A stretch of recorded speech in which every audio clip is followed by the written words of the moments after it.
saya dengar hari ini Pak Mahfud sudah mundur dari mengikuti berita ya? kabinet. Iya.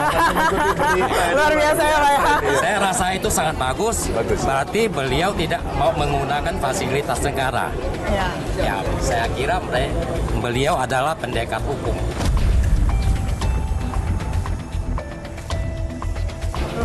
Ya, saya menitip harapan supaya beliau bisa memberantas korupsi. Ya. Tuh Pak, Kasih. pesan utamanya bisa memberantas korupsi Pak. Saya kira setelah kita bicara harga-harga yang disampaikan tadi betul sekali. Waktu saya ke Bekasi juga ketemu dengan anak-anak muda, mereka menyampaikan, Pak, kami cari kerja sulit. Padahal banyak sekali pabrik. Tapi banyak agen-agen di sana yang menyalahgunakan kewenangannya sehingga harus nyogok. Berapa sogokan Anda? 3 juta sampai 8 juta.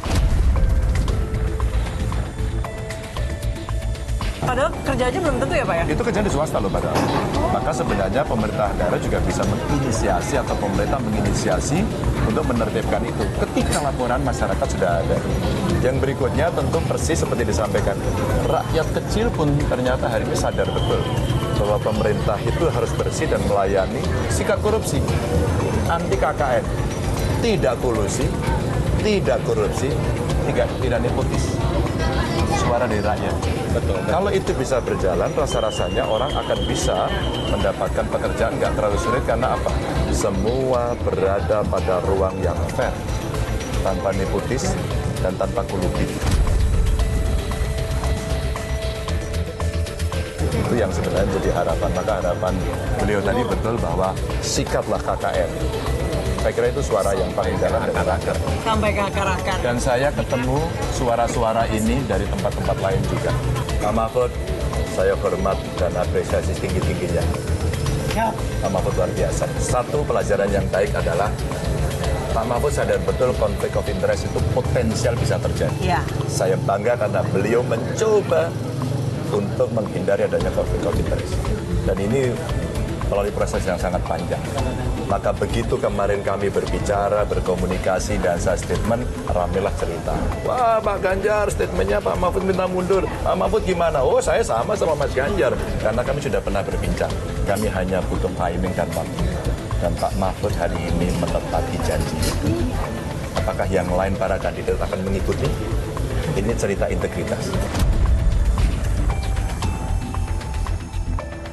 Kemarin ada menteri-menteri yang ngomongkan, jangan hanya ngomong dong, kalau mundur aja. Hanya tunggu waktu kok, sabar saja, nggak usah emosi. Dan hari ini Pak Mahfud menunaikan tugasnya. Apakah yang akan mengikuti? Pak Mahfud, panjenengan sudah memberikan contoh yang baik. Apa Pak yang menjadi keluhan utamanya? Sama, kalau yang kita urut-urutkan Mbak ya. Pertama problem ekonomi, semua tahu. Ini sedang sulit. Berikutnya adalah lapangan pekerjaan tadi. Dan yang ketiga adalah harga-harga. Tapi dari seluruhnya, dari 3 besar ini, ada satu yang menjadi common sense di publik bahwa, Pak, kenapa sih harus korupsi, Pak? Kami ini di bawah berusaha sekeras ini, yang di sana berpesta pora. Kenapa tidak bisa disikat? Kenapa kita tidak bisa tegas? Itu harapan. Baik Pak, ini kan sekarang sedang kontestasi Pilpres. Sebenarnya dari semua visi misi itu sebenarnya apa? Hampir 11-12 Pak. Sebenarnya apa sih Pak diferensiasi yang Pak Ganjar dan Pak Mahfud miliki, terutama terkait masalah harga sembako dan juga penciptaan lapangan pekerjaan? Yang pertama, bukan itu dulu kali ya. Apa sih yang membedakan kami dengan yang lain? Track record kami insya Allah baik. Kami tidak menjadi bagian masa lalu. Kami membawa demokrasi dengan baik. Kami tidak bicara sara. Itu menjadi penting dulu. Itu bedanya kami dengan yang lain. Silahkan lihat track recordnya. Yang berikutnya tentu bagaimana stabilisasi harga seperti tadi disampaikan. Kalau yang lain mau menurunkan, apa sih sebenarnya? Instrumennya sudah ada kok. Apa sih tim pengendali inflasi? Maka kalau kami boleh bercerita, kami punya pengalaman. Setidaknya saya dulu dibantu oleh BI, dibantu oleh pemerintah daerah, kabupaten kota, membuat aplikasi namanya SIHATI, Sistem Informasi Harga Komoditi. Kalau itu update terus, maka kita akan tahu. Bahkan ketika beberapa harga komoditas itu naik, apa penyebabnya? Maka hulunya akan tercapai. Ketika hulu tercapai, apa yang mesti dilakukan? Troubleshooting-nya adalah melakukan perdagangan antar daerah. Yang lebih mengisi yang kurang, ya kan? Yang kurang berinisiatif. Cabai umpama, cabainya Jawa Tengah waktu itu ternyata larinya ke Sumatera Barat. Dan kekurangan kita ambil dari Jember.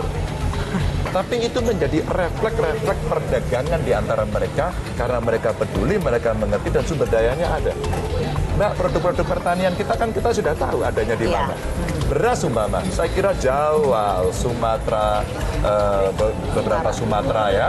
Saya kira seperti Lampung, ya, Selatan, Utara, lalu ada di Sulawesi Selatan. Itu kan tempat-tempat beras yang banyak.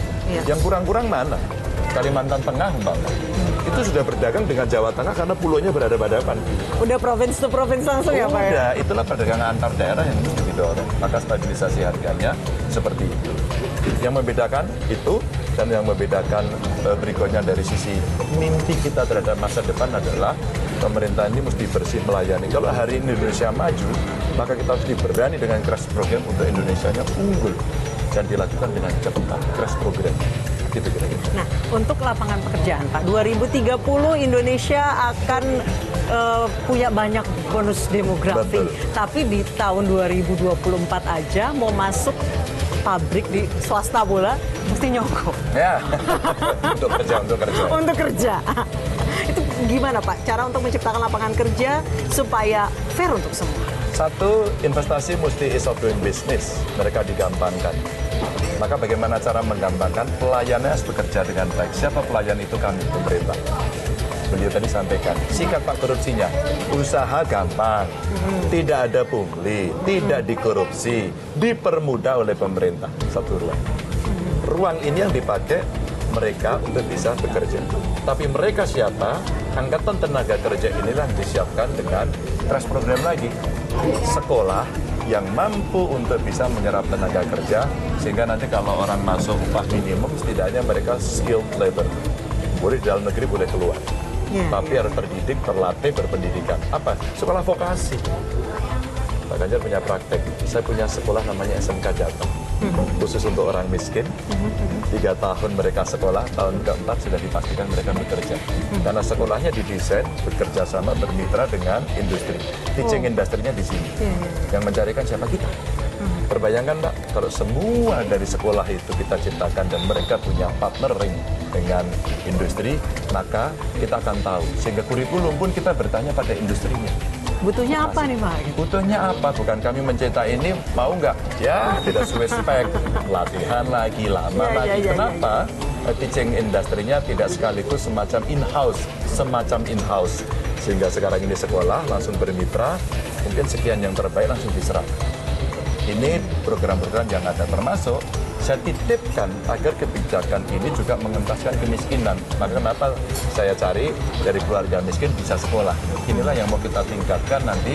Keluarga miskin itu salah satu anggota keluarganya bisa sampai sarjana lah.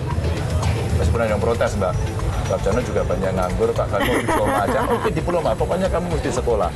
Ada nasib di keluarga ini bisa dirubah dari keluarganya. Itu Mbak, jadi bisnisnya gampang diciptakan, yang kedua pendidikannya ada. Oh, satu lagi saya lupa. Apa tuh? Menciptakan entrepreneur. Kalau mereka tidak menjadi pegawai, maka mereka akan menjadi pengusaha. Itulah UMKM. Nanti ada pelatihannya, ada akses untuk permodalannya, dan ada pendampingannya. Saya bisa bercerita karena kami praktek. Sebenarnya Pak, apa alasan utama supaya masyarakat memilih Bapak dan Pak Mahfud? Iya. 14 Februari itu Valentine. Yes. Maka ini juga pemilu cinta. Apa tuh Pak pemilu cinta?